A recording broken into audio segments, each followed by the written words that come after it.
qual é o saldo das eleições do ano de 2022 para o país? E como deverá ser o processo de transição a partir de agora, uma vez reconhecido o resultado eleitoral? Este e outros temas você acompanha com a gente agora no 3 sobre os 3.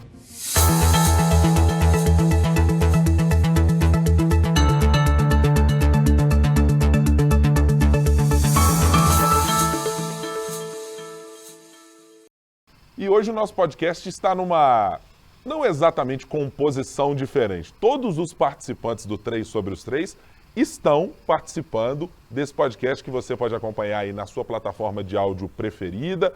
Pode se inscrever para acompanhar também no youtube.com/otempo ou em outras plataformas da sua preferência. Mas hoje não está aqui à minha frente Rodrigo Freitas, mas já eu explico exatamente onde ele está na nossa composição. Para não fazer spoiler, evidentemente, vamos direto aqui aos nossos amigos e sempre convidados aqui do 3 sobre os 3, participantes desta mesa. Ricardo Correia, nosso editor-chefe de O Tempo em Brasília. Olá, Ricardo, tudo bem? Como vai? Olá, Guilherme. Olá também para o Rodrigo. Um prazer mais uma vez participar aí com vocês, agora falando dessa próxima fase, né? Passamos da eleição e vamos adiante. E ao lado de Ricardo Correia, e isso é para você que está nos acompanhando pela nossa live, no youtube.com/otempo, onde tem as imagens lá do nosso podcast, não é exatamente numa sala secreta onde ele está, apesar de que hoje nós vamos tratar, inclusive, de dados e de apostas a respeito da eleição e do segundo turno. Ele está posicionado em outra localidade. Rodrigo Freitas, como vai? Tudo bem? De onde Vossa Senhoria fala? É sala secreta? É bunker após as eleições? Onde está o senhor? Tudo bem? Tudo bem, Guilherme, Ricardo. É quase como se fosse uma sala secreta diante do ambiente político que temos no Brasil. Mas, para falar a verdade, eu estou falando diretamente da sala da minha casa.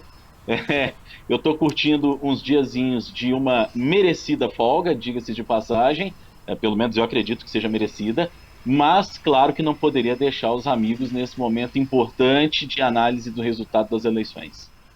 Impressionante, né, Ricardo Correia? Enquanto uns estão aí correndo para a transição, as benesses já começaram e Rodrigo Freitas já começou a colher os frutos da participação aqui no podcast. Não sabia, inclusive, que havíamos deliberado sobre folgas. Havíamos tratado brevemente sobre férias, mas sobre folgas eu não estava lembrado e não estou me recordando de termos deliberado sobre esse tema, não.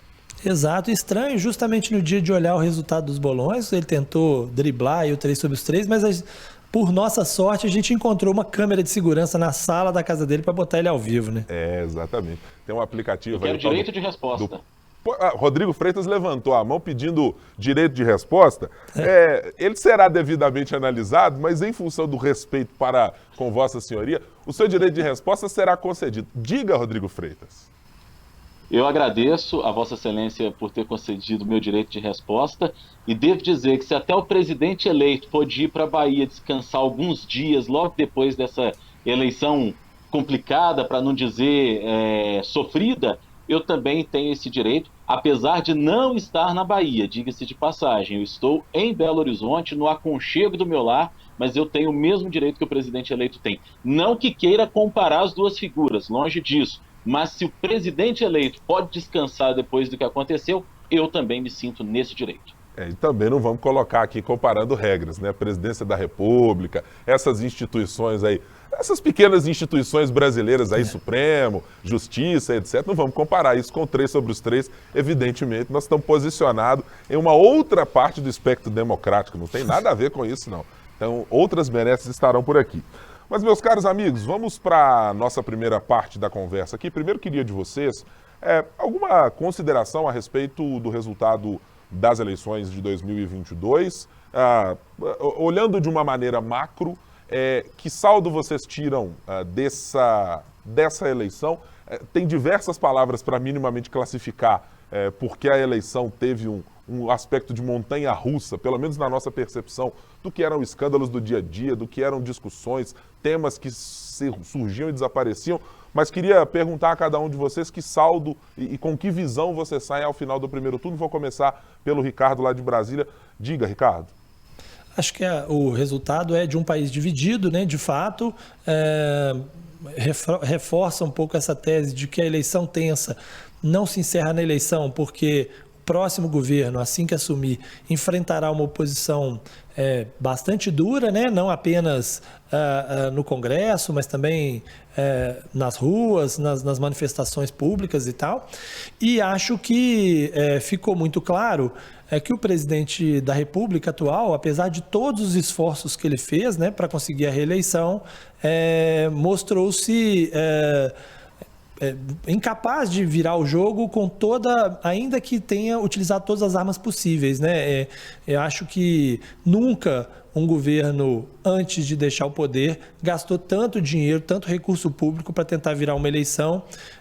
Nunca se enfrentou tanto as questões eleitorais, questionou-se tanto as questões eleitorais e promoveu ações que, na visão de muita gente, desrespeitava a legislação eleitoral, para, no fim das contas, ainda assim perder a eleição por uma diferença muito menor do que se colocou no primeiro instante, né? Acho que ficou claro também, acho que isso é importante dizer, que o bolsonarismo na urna é mais forte do que o bolsonarismo nas pesquisas, né? Ainda que dessa vez a distância tenha se dado apenas nas margens de erro, né? Então, eu acho que esse é o saldo que a gente tem do ponto de vista nacional, de um país que precisa ainda se reencontrar achar uma melhor maneira de convivência entre extremos, né? E entre dois lados e entre visões distintas de país, né? Porque a gente vive desde 2013 um período de crise permanente e não me parece que a eleição tenha feito com que esse período de crise permanente tenha sido deixado para trás. Estamos, de fato, num estado avançado de eleição, Rodrigo. Não vou, evidentemente, tratar de terceiro turno, porque não cabe na democracia brasileira. O segundo turno já resolveu e definiu quem será o próximo presidente da República em 2023.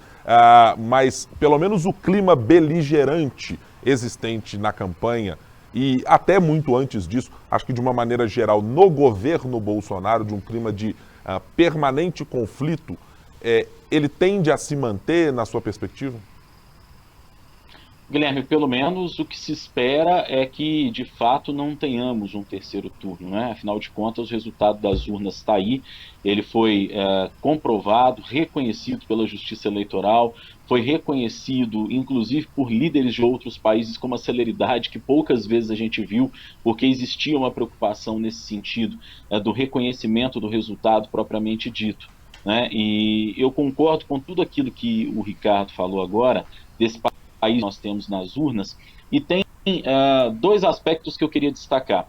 O primeiro deles é que nas edições anteriores, nos episódios anteriores aqui do nosso podcast, eu já tinha citado um exemplo do que poderia ocorrer no Brasil e que de fato ocorreu com um nível de acirramento talvez ainda maior. Eu citava o exemplo da eleição que nós tivemos em 2020 em Contagem, em que nós tínhamos uma candidata do PT que era amplamente favorita, franca favorita para as eleições, e tivemos alguém que conseguiu colocar, o Felipe Saliba, se colocar como antipetismo, e aquela eleição que parecia favas contadas para o PT, não foi favas contadas, e a eleição terminou com uma diferença, eu estou até com os números aqui abertos na minha frente, de 7 a 8 mil votos de diferença apenas, que nós tivemos naquela oportunidade. Ou seja, uma eleição muito mais acirrada do que se pensava.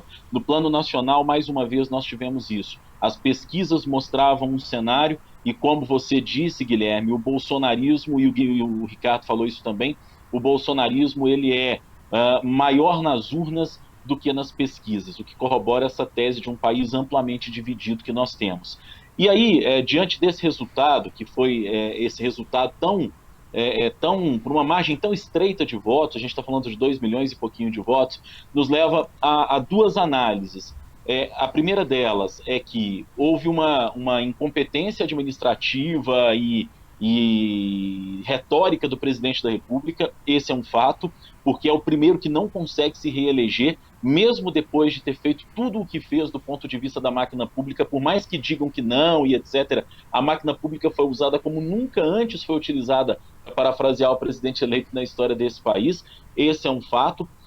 Mas o outro fato é que também nunca antes um candidato que foi derrotado no segundo turno chegou a essa margem de votos e a esse nível de votação de ficarmos em 50,9 contra 9 ponto, agora me falhou o número exato aqui, mas enfim, é o número que nós temos aí.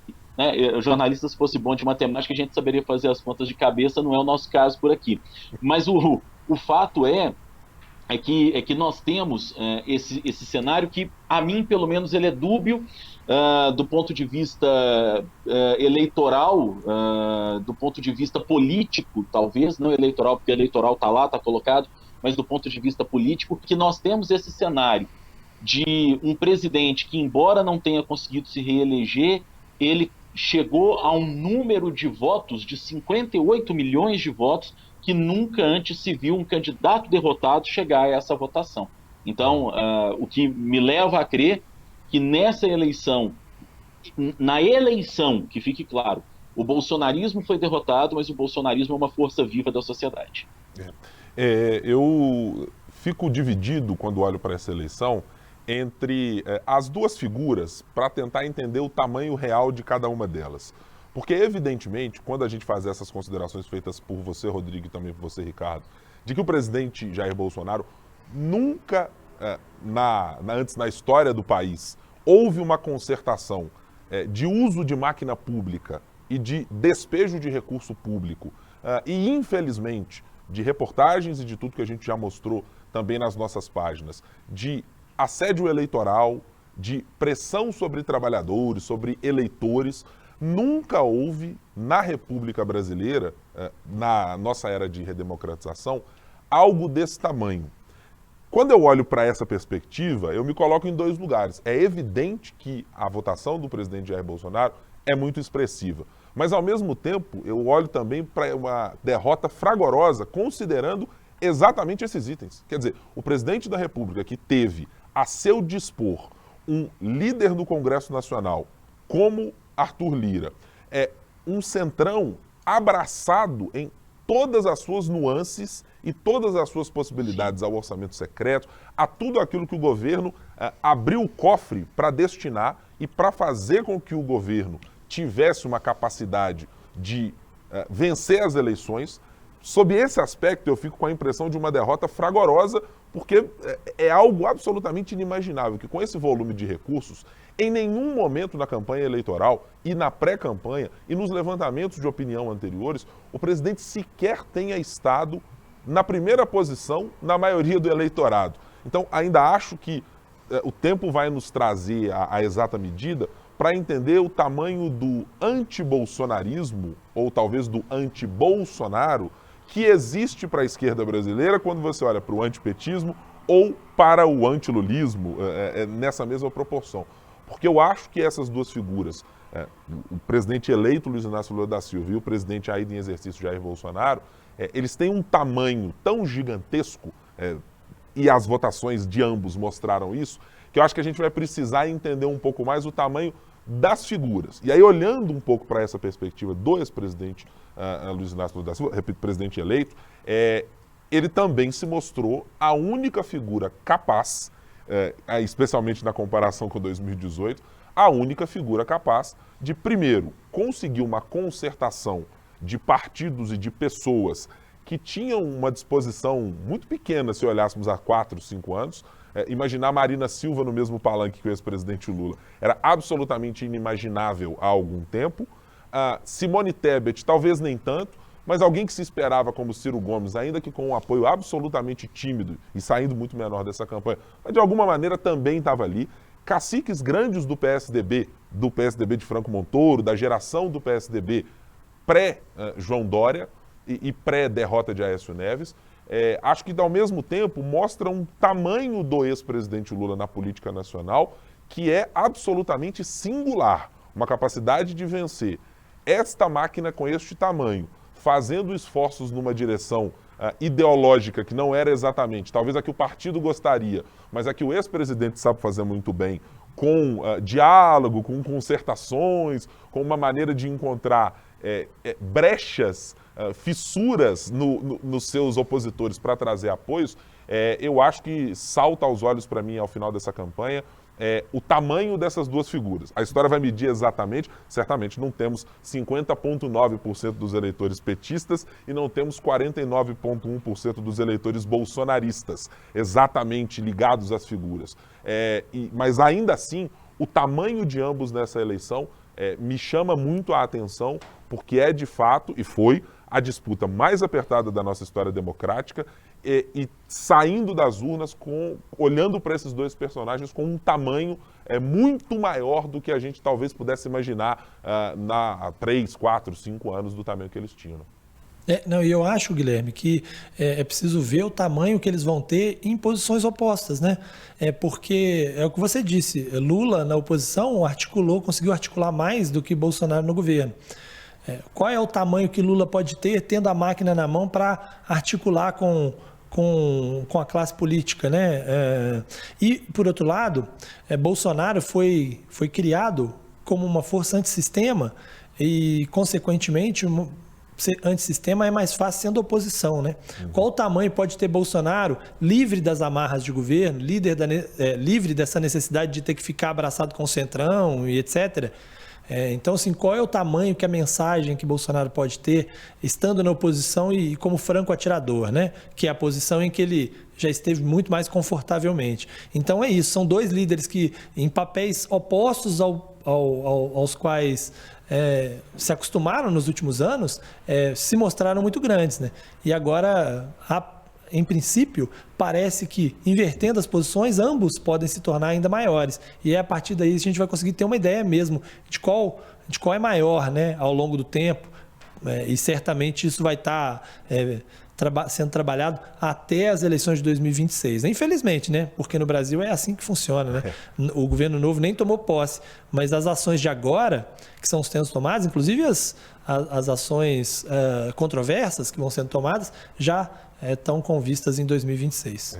É bastante significativo e bastante impressionante. Rodrigo.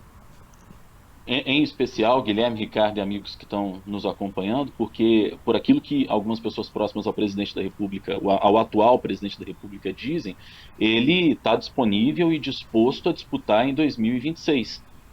Ao mesmo tempo que nós temos um presidente eleito que, ainda na campanha, disse que seria presidente de um mandato só, para usar um termo que o Guilherme costuma usar muito, seria um presidente de uma concertação, de um governo de travessia, e é essa a expressão de transição.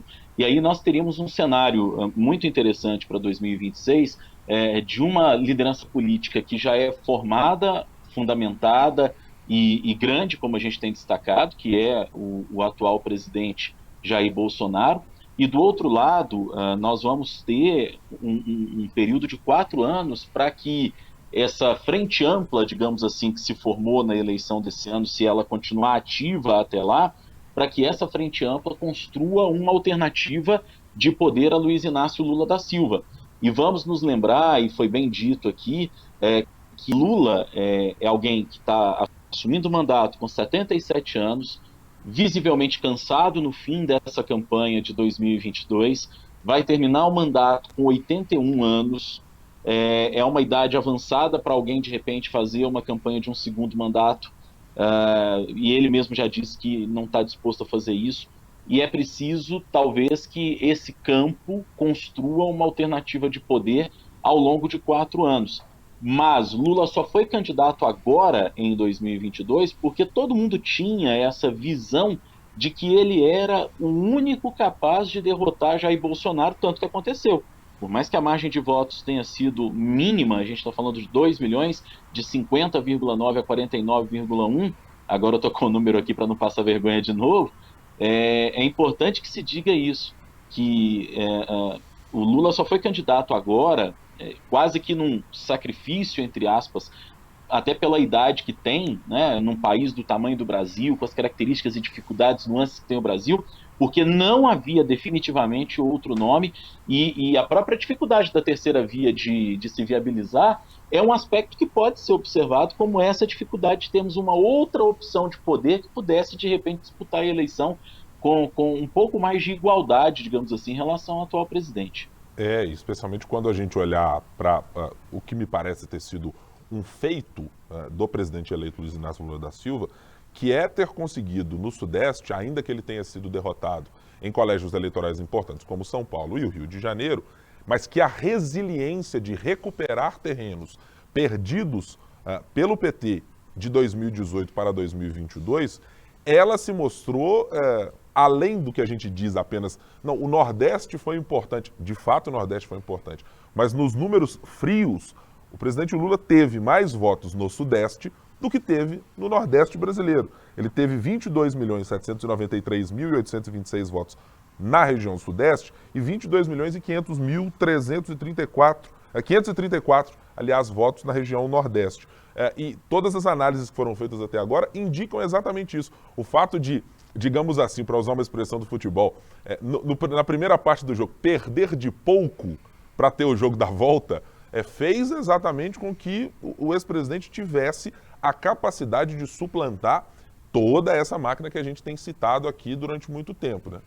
Diga, Rodrigo. Guilherme, tem uma coisa aí nessa história que você está levantando que é muito interessante, porque o Nordeste, de fato, é um ponto fundamental para o petismo, mas a gente precisa lembrar, inclusive, que do primeiro para o segundo turno, o Lula diminuiu a vantagem do Bolsonaro, sobretudo em São Paulo. Então, talvez a gente tenha aí um fiel da balança, né? Nós temos São Paulo, em que a campanha do Bolsonaro, até pelo bom desempenho do Tarcísio, pensava que haveria uma vantagem talvez maior do que a que houve no primeiro turno. A vantagem diminuiu no estado de São Paulo. Em Minas Gerais, embora o Bolsonaro tenha crescido muito, até pelo trabalho que foi feito dos aliados do governador Romeu Zema, ainda assim, numericamente, quem venceu foi Luiz Inácio Lula da Silva. Então, o extremamente importante para o candidato e agora presidente eleito Lula, evidentemente que sim. Mas Minas Gerais e São Paulo, por ter diminuído a margem em São Paulo e por ainda assim, apesar de todas as pressões que foram feitas, e foram muitas, o Lula ter conseguido vencer em Minas Gerais, eu acho que isso representa muito da vitória que o Lula teve. Até porque, se a gente comparar com a eleição de 2018, o Bolsonaro teve menos votos, por exemplo, em São Paulo do que teve naquela oportunidade da eleição de 2018. Então, digamos que sejam pessoas que, embora tenham até uma tendência no interior de São Paulo, sobretudo, de um voto mais conservador, é um recanto ali do conservadorismo brasileiro, a vantagem do Bolsonaro diminuiu em relação àquela eleição de 2018, e eu acho que esse foi um fiel da balança. Nesses locais que não necessariamente são petistas ou que votam com o PT, mas talvez daí o conceito de frente ampla que se criou, justamente com essa ideia de se criando uma frente ampla que, como você disse, pelo menos tivesse aquele conceito do futebol. Vamos perder? Vamos, mas vamos perder de pouco, porque lá no Nordeste a gente resolve. E daí a gente tem uma explicação para esse resultado numérico que nós tivemos. Certamente. Já que Rodrigo Freitas mencionou... e está nitidamente, Ricardo, muito embrenhado em prestar atenção nos dados, né? Quanto foi a vitória presidencial, 50.x ou coisas assim. Eu gostei muito, inclusive, da lembrança desse número, né? É importante a gente lembrar quem tratou desses números com propriedade, com frieza e com exatidão. Faremos o seguinte, senhores, agora é momento da gente conferir quem de nós três que teve o melhor desempenho no segundo turno das eleições. Bom... Isso, lembrando, né, Guilherme? Acho diga. Importante para introduzir o tema, Sim. que fizemos no primeiro turno também esse bolão, e no primeiro turno, por um acaso, eu venci, né? Com 7 acertos contra 5 de Rodrigo e 3 de Guilherme. Aí já acho desnecessário. Segundo turno, a gente zera tudo, começa do zero, né? Acho que nesse caso já é desnecessário. Pediria, inclusive, ao nosso diretor que retirasse esse comentário das notas taquigráficas desse momento da sessão, porque pode induzir o eleitor, o nosso ouvinte, a imaginar que Ricardo também teria o mesmo desempenho ou qualquer coisa do gênero. Já não precisávamos partir desse pressuposto, né? Podemos avaliar aqui no decorrer das votações para saber o que aconteceu. Então, começarei aqui pelo estado de Alagoas, onde tivemos a vitória de Paulo Dantas, do MDB, superando Rodrigo Cunha, do União Brasil.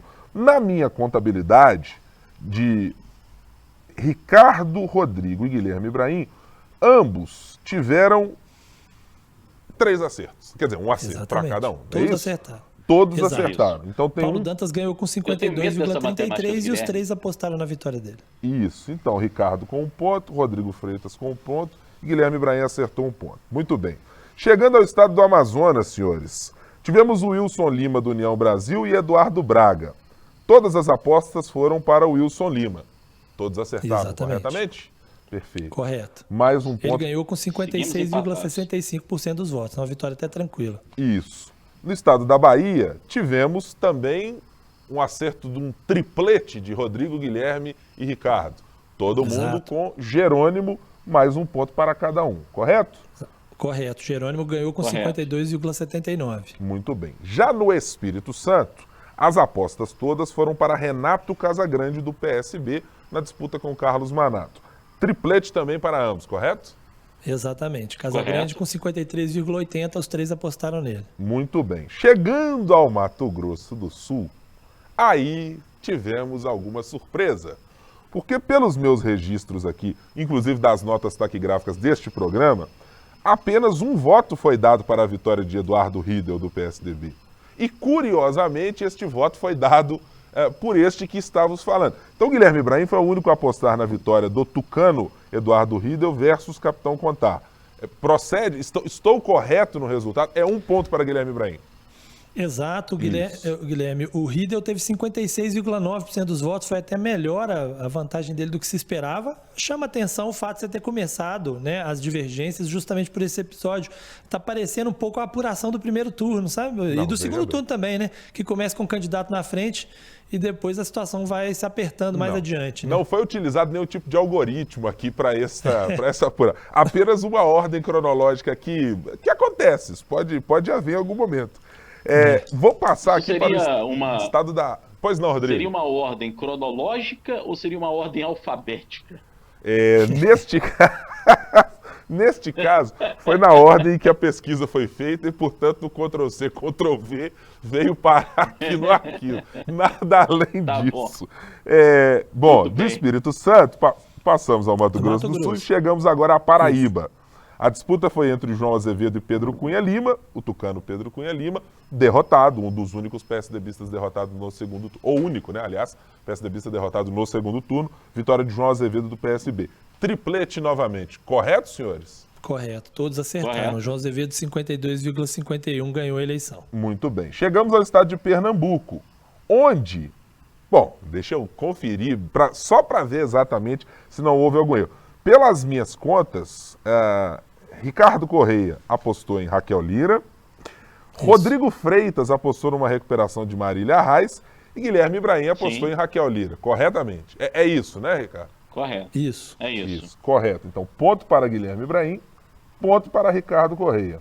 Isso, e a Raquel Lira ganhou com a distância bem maior do que se maior. esperava, né? 58,70% dos votos. Impressionante. Quer dizer, não exatamente impressionante, porque havia algo de desenho nisso em função da tragédia com a qual ela precisou conviver nas eleições e a impossibilidade muito de desconstruir a imagem da candidata tucana eleita governadora. Bom, chegamos ao Rio Grande do Sul. Aí era pule de 10, né? Já estava desenhado aquele meme, afinal de contas, do que colocar no lugar do regime de recuperação fiscal do Rio Grande do Sul. Fez lá o seu efeito e Eduardo Leite foi, não sei se eu vou dizer reeleito, né? Bom, reeleito... Tecnicamente, não. Tecnicamente não mas vai lá, né? Não, mas sim, né? Porque ele não pode concorrer de novo, né? Pois tem lá o impedimento. Então, 1 ponto para cada um de vossas senhorias e para mim. Bom, agora chegamos ao estado de Rondônia. Segundo turno Agora realizado. vai começar a melhorar. Vejamos. Olha o momento da... Chegamos àquele momento das 19 horas e alguma coisa em que o algoritmo começou a funcionar em favor de Ricardo Correia. Imagino, por isso ele tenha feito esse comentário. Não, talvez. Não. Veio na minha cabeça aqui que a situação estava melhorando, não Aconteceu, foi algo, né? Exatamente. Coronel Marcos Rocha, do União Brasil, enfrentou Marcos Rogério. Tivemos apenas um voto em Coronel Marcos Rocha e este voto foi dado... Está aqui marcado R aqui nas minhas anotações. RI tá RI, marcado aí. a O meu RI. está marcado RI. Ricardo Correia ganha mais um ponto, Por porque afinal favor, de né? contas eu e Rodrigo Freitas apostamos no recall de Marcos Rogério e falhamos miseravelmente Vai vendo, Brasil. nessa tarefa. Bom, Santa Catarina, vou aqui computar rapidamente os pontos para todos, porque evidentemente não havia disputa naquela localidade. 70,69% teve Jorginho Melo. Também bem lembrado pela CPI, né? Ou não tão bem lembrado. Talvez não tão bem lembrado. Estado de São Paulo a gente pula ou mantém, senhores? Só para fazer a minha conta aqui. Falta gente Sergipe mantém. primeiro, né? A gente Falta Sergipe, é verdade. Sergipe, os três apostaram em Rogério Carvalho na disputa com Fábio Mitidieri do Isso. PSD e fomos absolutamente miseravelmente derrotados nessa disputa. três Por uma erraram. margem pequena. Margem pequena, mas derrotados. Bom, e aí chegamos a São Paulo. Precisaremos de São Paulo para fazer Claro. a finalização? Sim. Sim, Talvez São Paulo Vamos tenha lá. peso 2, porque é o principal estado do Brasil, o maior colégio eleitoral. Não sei se Ricardo concorda com essa minha análise. Por mim, tudo bem. Por Não, mim, veja não, bem. não muda muito. O estado de São Paulo, aí precisa considerar alguma coisa aqui, tivemos aqui 3 votos, 2 muito parecidos, né? Ricardo Correia e Tarcísio de Freitas e Rodrigo Freitas, o parente próximo de Rodrigo Freitas, o governador eleito do estado de São Paulo, Guilherme primo, né? Ibrahim apontou, meu Deus do céu, Fernando Guilherme Haddad. Ibrahim apontou Fernando Haddad. Quando eu comecei a olhar o cenário de apuração, tinha uma distância que ia se abrindo. 500 mil, 1 milhão de votos, 1,5 milhão, 2 milhões de votos. 2 milhões! Impressionante. Aí eu vou ter que fazer o meu primeiro pela ordem, viu? Pois não. Que é para me proteger do que vem a seguir. Sim.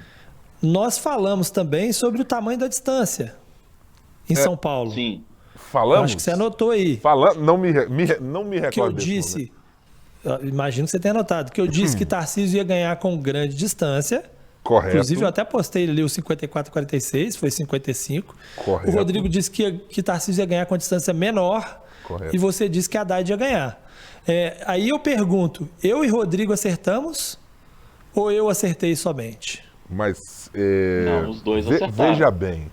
Rodrigo Freitas, antes de qualquer coisa, gostaria da sua manifestação acerca dessa ponderação feita por Ricardo, Sim. apenas por questões de idoneidade e isonomia Exato. no processo. Olha, o artigo 47, parágrafo 4º, salvo engano, do Regimento Geral do 3/3, determina que em casos de aposta o que vale é o resultado.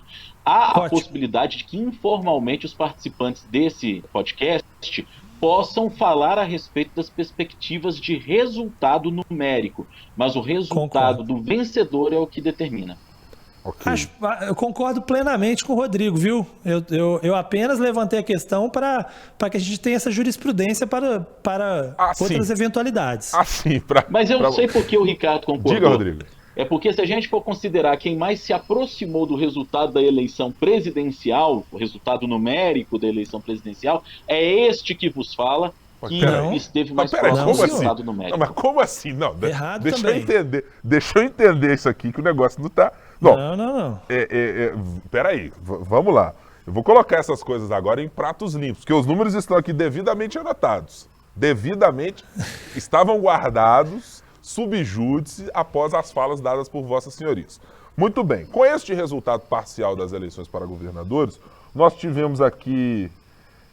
Impressionante, meu Deus. Tem que olhar isso aí para pedir auditoria, porque por 2 pontos, é isso nas minhas contas, Ricardo Correia, mais uma vez, venceu. Não, acho que não foi por 2, acho que foi por Venceu 1, viu? nacional. É 1 ponto, 2, é verdade. 3, 4. É 1 ponto. É por 1 ponto. Eu tô com 10 vitórias, Isso. 10 acertos. Isso. O Guilherme tá com 9 acertos. Isto, E o Rodrigo tá com 8 acertos. 8 acertos, exatamente. Isso. É o Bom. que temos nesse momento. Como eu acho, e aí é uma deliberação que compete apenas à mesa e por quem está neste momento sentado à mesa aqui no 3/3. Eu acho que os resultados eleitorais da eleição presidencial têm peso 5. Porque, bom... Eu então, disse no primeiro turno, e aí a jurisprudência do primeiro turno, né? Peraí, eu, mas- eu tentei. Veja. Eu falei com vocês. E outra, Pode ter peso 5, peso 10, peso 20, considerando o que nós acabamos de... Até anotei aqui, ó, o artigo 47, parágrafo 4º, que o Rodrigo utilizou aí, vale o resultado, quem ganhou e quem perdeu, né? Bom, não, eu não votei ainda a respeito dessa deliberação. Portanto, são ela 2 votos já, ué. Não, peraí, mas ela tá sujeita à revisão. Porque vejam bem, senhores que nos acompanham neste podcast, nos votos válidos, que é o que importa no final das contas, foram dadas aqui 3 perspectivas. A de Ricardo Correia seria de 52,1 para o presidente eleito Luiz Inácio Lula da Silva e 47,9 para o atual presidente derrotado nas eleições, Jair Bolsonaro. Rodrigo Freitas, 51,9% dos pontos dos votos válidos, repito, para Lula e 48,1% para Jair Bolsonaro. E peraí, Guilherme Ibrahim, 50,5% para Lula, 49,5% para Bolsonaro. Ou seja, por aproximação, eu deveria receber pontos respectivos e correspondentes a este resultado. Estou enganado ou não, senhores? Não, acho que está certo. Acho que se a gente fosse considerar os resultados numéricos, você teria conseguido esse ponto, né? Infelizmente, a gente acabou de deliberar que não vale o resultado numérico. Que né? Isso, Brasil. Muito triste, né? Questão de São Paulo. Você vê que eu até tentei, mas infelizmente... Os subterfúgios utilizados por isso vão desde desligar a luz, apagar painel, em outras circunstâncias, não neste podcast. Mas veja só a utilização. A primeira instância... Em resumo. A primeira instância, Ricardo Correia, foi fazer isso aí. Olha o resultado que nós tivemos. Eu estava próximo de chegar a empatar com o Ricardo Correia. Próximo. Vamos lá. Chegamos próximo, mas aí, em função da palavra empenhada, é palavra acordada e é o que vale. O fio do bigode é o que está valendo. Serei obrigado a me resignar a mais uma derrota, infelizmente. Ou seja, 11 acertos para Ricardo, 10 para Guilherme, 9 para Rodrigo. E eu venci por 1 ponto percentual, mais ou menos, muito próximo aí do que venceu também o presidente eleito, né? Pode, claro, reivindicar, questionar, mas o fato é que está decidido, né? Vitória em 2 turnos não há contestação, né? Tem gente que vai espernear depois, tem gente que vai fazer barulho, vai fazer baderna, inclusive. Mas Rodrigo se recusou a participar presencialmente, né? Exatamente. Não, ele quis se distanciar, ir para a sala secreta, encontrar outros refúgios que não o da mesa do podcast para deliberar sobre as questões. E aí não, recolhe a colégio de líderes, vai em casa, aquele negócio todo, enquanto a gente está aqui enfrentando a claque que está aqui nervosa. Pois não, Rodrigo Freitas, diga. Quando você se refere a colégio de líderes, talvez você esteja falando da minha esposa, né? Que é quem efetivamente lidera tudo aqui em casa, né? Então, por isso eu resolvi fazer de casa, né? Afinal de contas, a líder está aqui o tempo todo, né? É simples assim. Uma coisa é ser um deputado eleito, outra coisa é mandar no partido. Há coisas muito bem claras e muito diferentes na vida. Ou um presidente derrotado e mandar no partido, até porque o presidente que foi derrotado nessas eleições vai ter um cargo lá no PL, mas daí a mandar no partido efetivamente com outro governo é outra coisa, né? Mas eu queria dizer o seguinte, que aceito a minha derrota, reconheço a minha derrota e vou ligar daqui a pouco para Ricardo Correia reconhecendo a minha derrota nesse nosso segundo turno, né, porque é aquilo que o bom jogo democrático manda, embora não seja algo do ponto de vista da legislação, mas é preciso que se diga que Ricardo Correia venceu com justiça esse nosso jogo de apostas e eu reconheço de imediato esse resultado. De fato, é a mesma questão a ser adotada pela minha concertação e pelo meu grupo político nesta mesa. Aceitaremos a derrota, em que pese ser necessário uma questão. Estava ali recorrendo mais recentemente a memórias do ex-presidente Fernando Henrique Cardoso, e na transição após a vitória de Fernando Henrique de 2001 para 2002, quer dizer, na derrota de Fernando Henrique e vitória do ex-presidente Lula àquela época em 2002, uma das passagens implica que Fernando Henrique Cardoso convidou o ex-presidente Lula para um churrasco ao final desse resultado, para tratar de transição, né? Fernando Henrique, imagina, investido dos poderes do cargo, investido da máquina pública, de estar em Brasília, Fernando Henrique Cardoso fez o quê? Convidou os derrotados e pagou o churrasco para tratar de transição. E evidentemente que ritos são importantes na República Brasileira e precisam ser mantidos. Portanto, reconheço a derrota para Ricardo Correia em 2 turnos, infelizmente, mas ficamos aguardando que os ritos sejam respeitados na República dos 3 sobre os 3, viu, Ricardo? Eu até quero ter sempre essa frente ampla aqui, né? Certamente a gente concorda em mais coisas do que discorda. A gente já ficou claro aqui, mas eu vou ter que fazer um tour internacional, né? Até para poder apresentar um pouco o futuro governo e tal. Então isso vai ter que ficar para outra oportunidade. Mas isso será sempre um prazer. É impressionante. Máquina pública na mão e tudo mais. Já mandou aquela carta para o Congresso Nacional avisando que sai para um período de férias. De 20 dias. De 20 dias, é isso. O Brasil, como já diz o ditado, não é para amadores, meus caros. Não é mesmo. E depois dizem Senhores, que eu é que estou fugindo, né? Falam isso. Não, mas ilações, Foi Rodrigo avisado Freitas. antes, né? Palavras ao vento. É a regra de antes da eleição. Não inventei a regra depois da eleição, não. É impressionante. É. Senhores, já que aproveitamos o ensejo de falar sobre transição, queria passar um pouco para esse tema, porque evidentemente é um tema muito importante para esta semana. Temos um presidente eleito, se chama Luiz Inácio Lula da Silva, com uma vitória atestada pelo Tribunal Superior Eleitoral na noite de domingo, com uma totalização dos votos que aconteceu à 00:18 do dia 1º de novembro de 2022.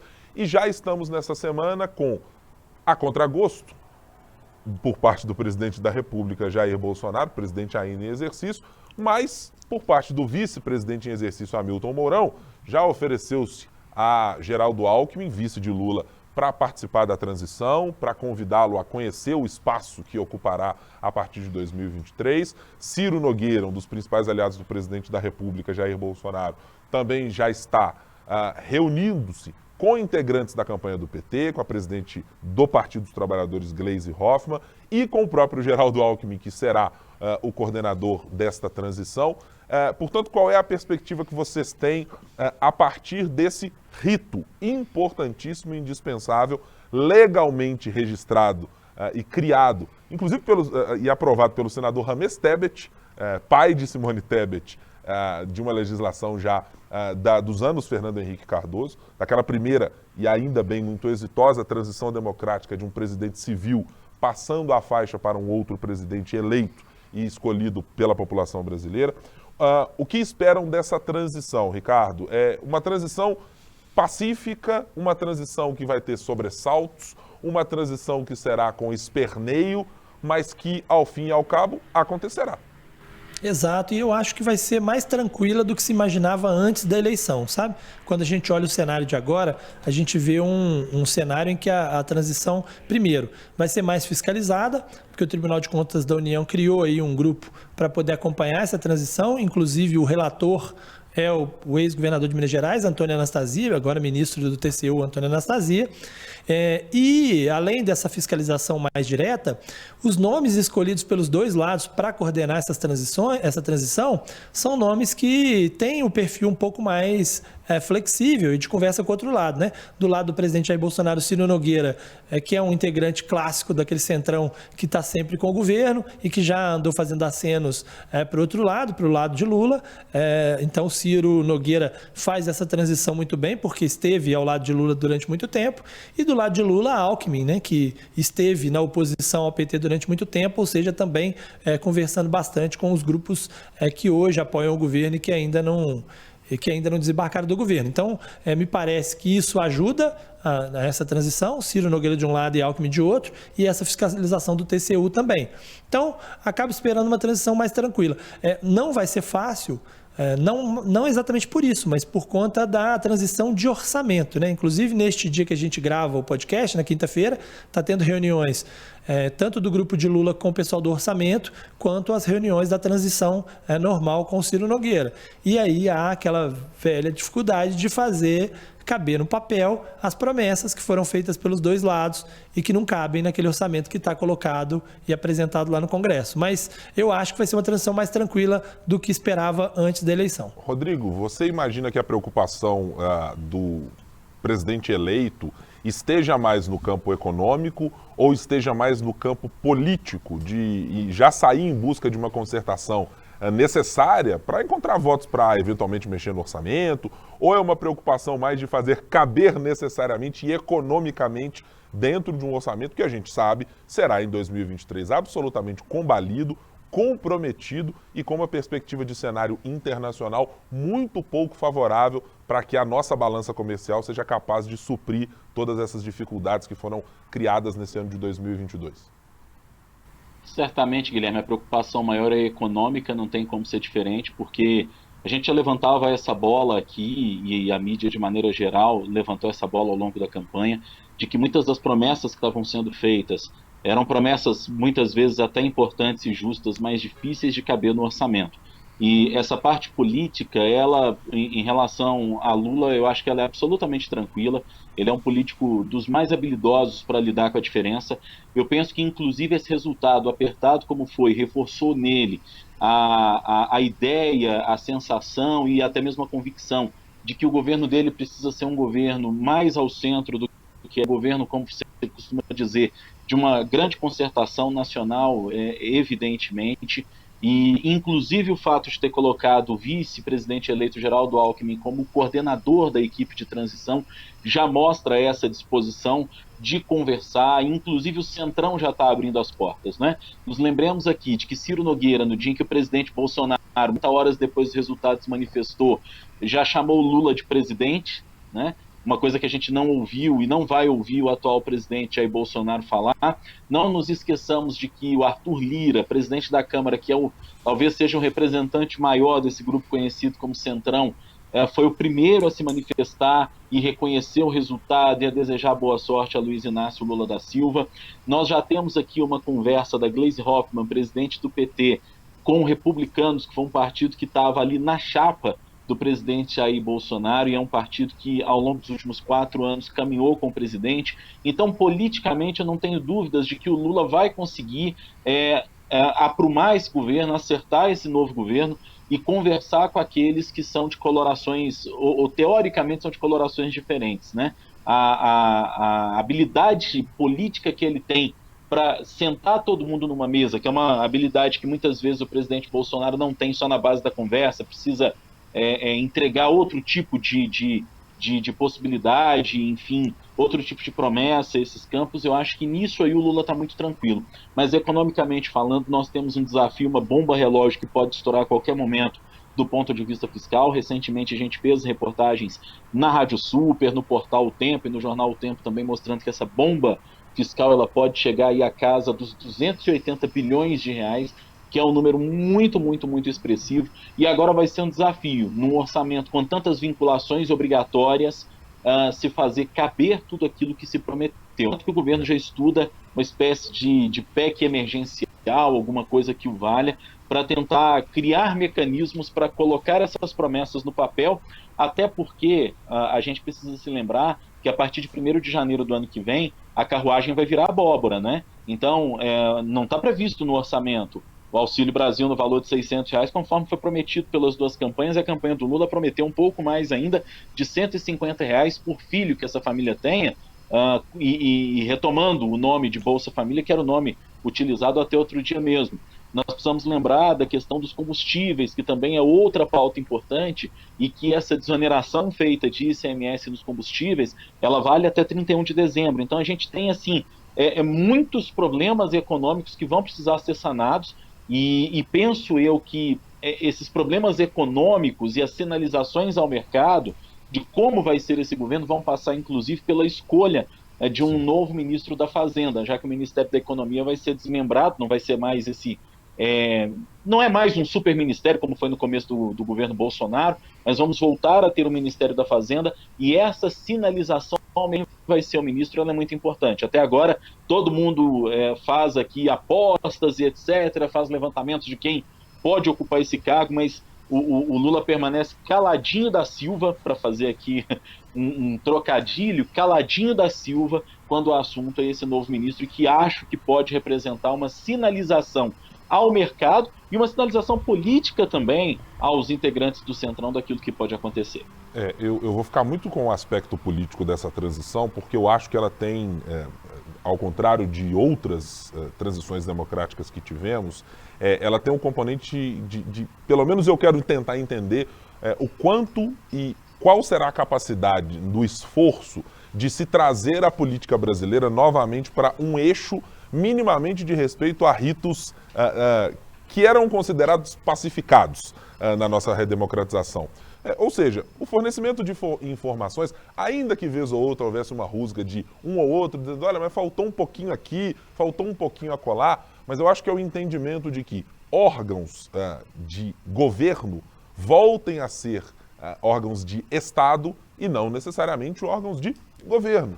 Então eu acho que tem muito desse componente político que eu quero observar mais detidamente e eu acho que alguns dos sinais poderão ser desvelados a partir exatamente da transição. É claro que as discussões ministeriais tendem a tomar muitas vezes muito mais espaço nesse momento quando a gente considera que há aspectos muito técnicos da transição que vão fugir à compreensão do dia a dia dos cidadãos. Mas eu acho que até para que, olhando para o que aconteceu nas eleições, olhando para os movimentos do Supremo Tribunal Federal, do próprio Tribunal Superior Eleitoral, enquanto estava ainda com a maior parte dos seus poderes em vigor durante as eleições, eu acho que tem muito desse componente que foi agora deslocado, ou dessa visão que acho que vai ser deslocada para o grupo de transição, para a gente entender exatamente, bom, de que maneira as discussões que nós fizemos e fazemos na política brasileira há tanto tempo a respeito de aparelhamento, né? Era aparelhamento do PSDB, aparelhamento do PT,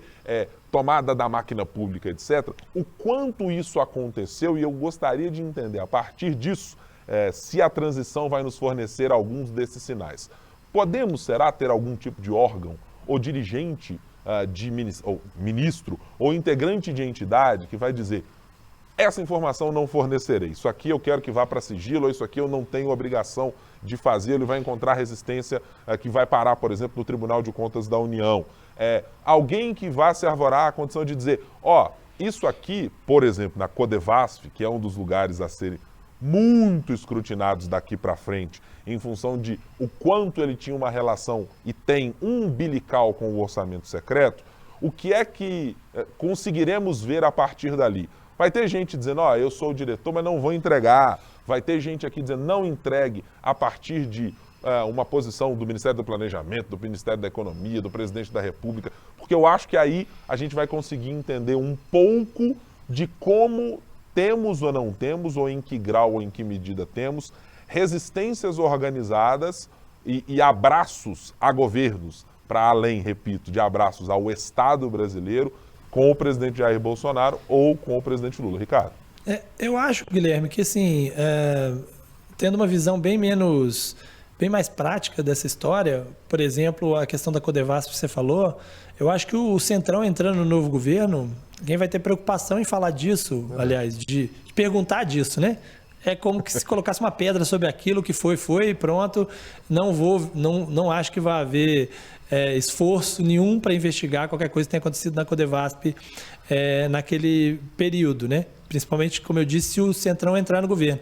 Inclusive, eu acho que o Lula vai usar a questão econômica como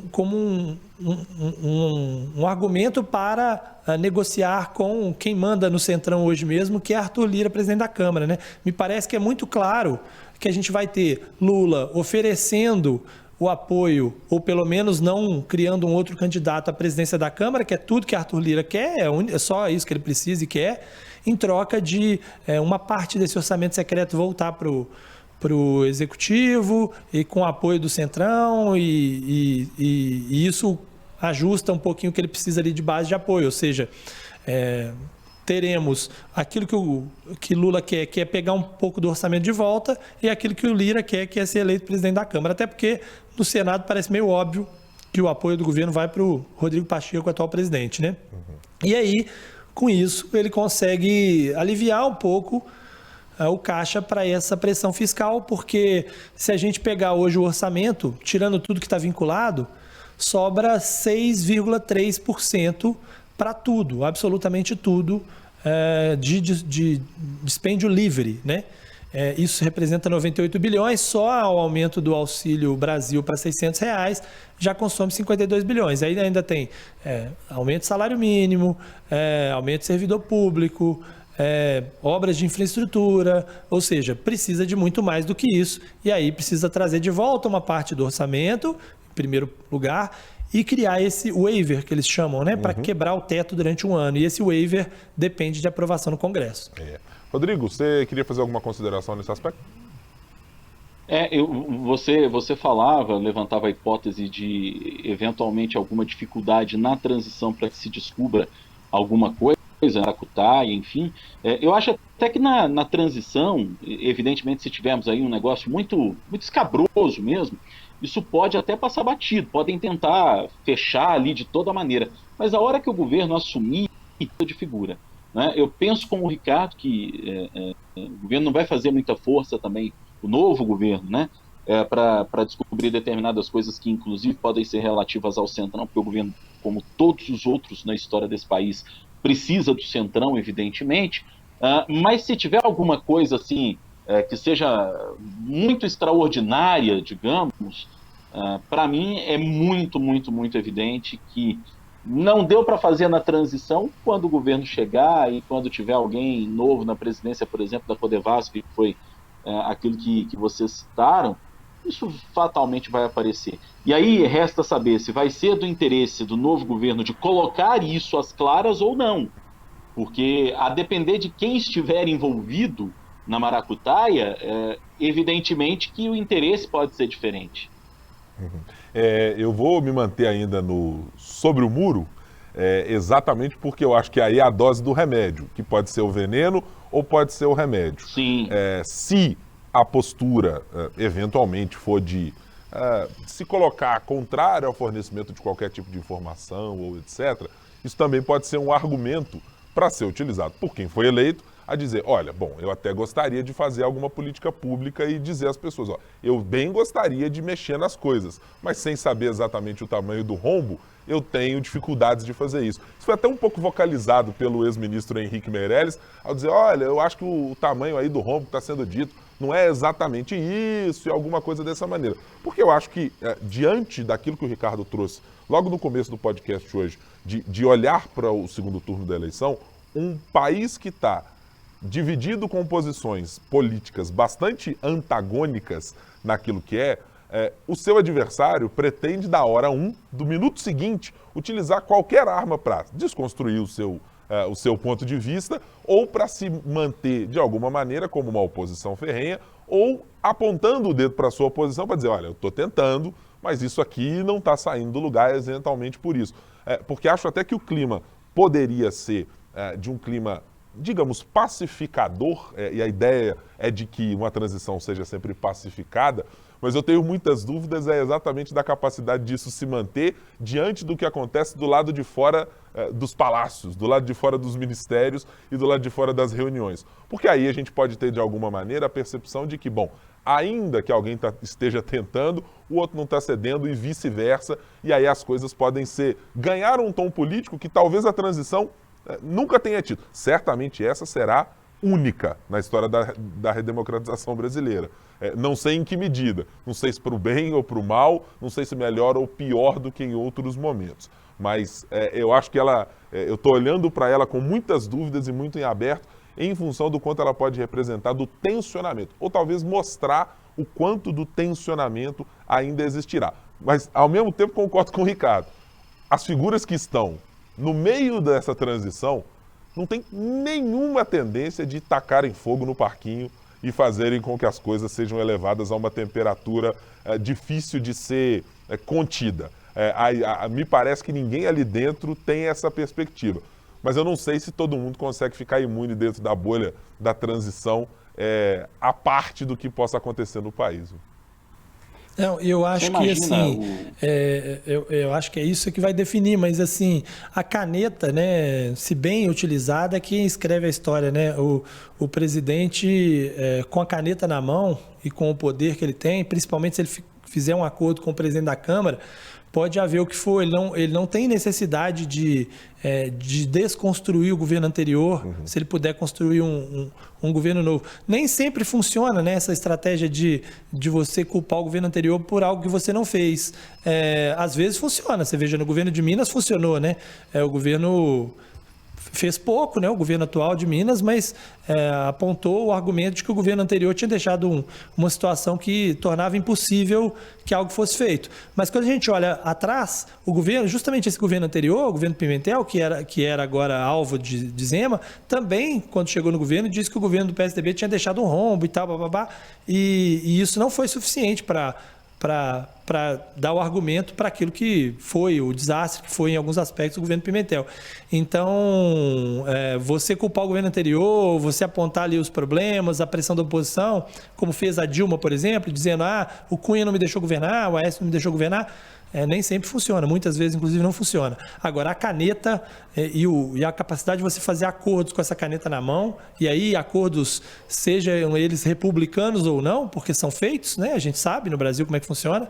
Essa caneta na mão, essa faz muita diferença para poder garantir que um governo chegue até o final. O exemplo de Bolsonaro, com todos os problemas que ele teve na primeira metade do governo, quando ele pegou a caneta para fazer acordo ali com o Centrão, ele se garantiu no poder até o final, né? A perspectiva de poder não é um negócio fácil de ser diluída, não. Quem tem perspectiva e tem garrafa vazia para vender, quando chega aí onde está Ricardo Corrêa, aí em Brasília, para poder colocar ali a sua barraquinha e dizer, opa, dá uma chegadinha aqui, passa aqui para tomar um refresco, etc.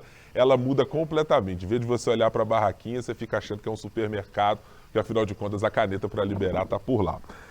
Senhores, estamos chegando aqui ao final dessa nossa edição e focamos, evidentemente, muito mais no segundo turno das eleições, porque estamos nesse encerramento. Então, claro, você que nos acompanha aqui no podcast, vai passar a ouvir também conteúdos que a gente vai trazer sobre outros poderes. Eleição é um negócio tão magnânimo, tão importante para a gente, que por muitas vezes a gente não consegue abordar outros temas. Mas não quer dizer que eles ficarão de fora, não. A gente vai passar a abordar aqui, de agora em diante, outros temas dos poderes legislativo, do judiciário, para analisar, inclusive, o papel do Tribunal Superior Eleitoral nessas eleições, para olhar muito mais para o legislativo, que agora também vai voltar a trabalhar sem uma eleição como um anteparo para aquilo que estava sendo feito e discutido lá dentro. Então tem muita coisa para você ainda nos acompanhar aqui no nosso 3 sobre os 3.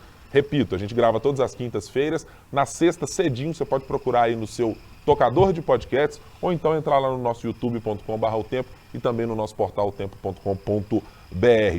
Senhores, obrigado mais uma vez pela companhia.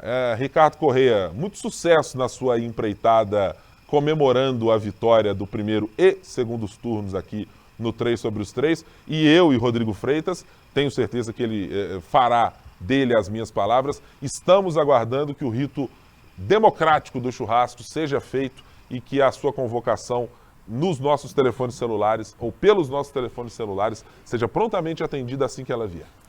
Não, eu agradeço e vou tentar abrir um espaço no orçamento, né? Vou tentar negociar para ver se abre espaço no orçamento, mas nem sempre o orçamento comporta aquilo que foi prometido em período de campanha. Mas valeu, Guilherme, Rodrigo, mais uma vez, prazer participar aí com vocês. Será o único momento em que, nessa condição, Rodrigo Freitas, eu seria obrigado a pedir que Ricardo Corrêa ache espaço, nem que seja num orçamento secreto, que evidentemente seremos beneficiados por isso.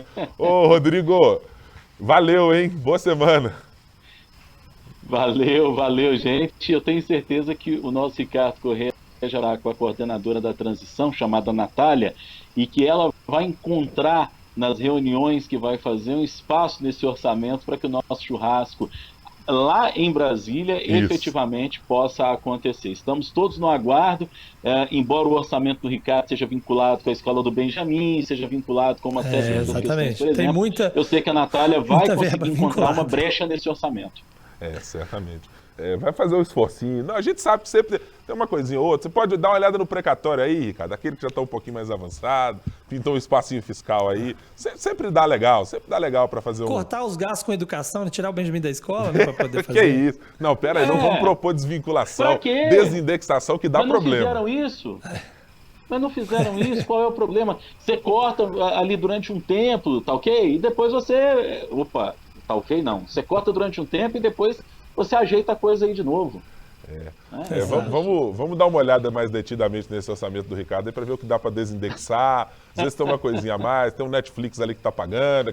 Um Premiere para ver o jogo do Fluminense, dá para tirar. Exatamente. Agora vai acabar o Brasileiro, aquele negócio todo, já está sacramentado o Flusão da Libertadores ano que vem, aí tem que trocar o pacote para outra coisa, então pode gerar um espaço fiscal aí nesse meio do caminho. E tal. Eu e o Rodrigo Freitas não poderemos fazer isso, porque nós dois teremos que passar a pagar o pacote Série A ano que vem. Né? Afinal de contas, voltamos, né, Rodrigo Freitas?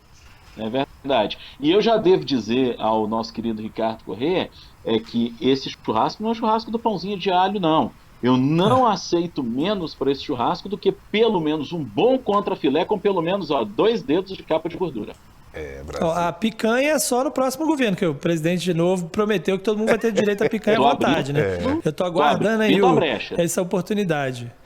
Né? Mas, vocês estão falando do brasileiro, eu vou ter que gastar mais dinheiro também, porque o Fluminense está garantido na Libertadores, vou ter que assinar aqueles pacotes da Libertadores da Conmebol TV lá, então conversaremos depois das minhas férias. Muito bem. Para você que nos acompanhou, hoje eu estou aqui sem meu companheiro de bancada para fazer um brinde, mas certamente o Ricardo Corrêa está por lá. Todos eles se sintam devidamente brindados aqui com os 3 sobre os 3. Obrigado pela sua companhia em mais uma semana. Semana que vem estaremos aqui trazendo mais informação antes que Ricardo Corrêa saia de férias e antes que Rodrigo Freitas pegue outra folga e que só reste este que vos fala aqui para apresentar o podcast. Muito obrigado, uma boa semana, até mais.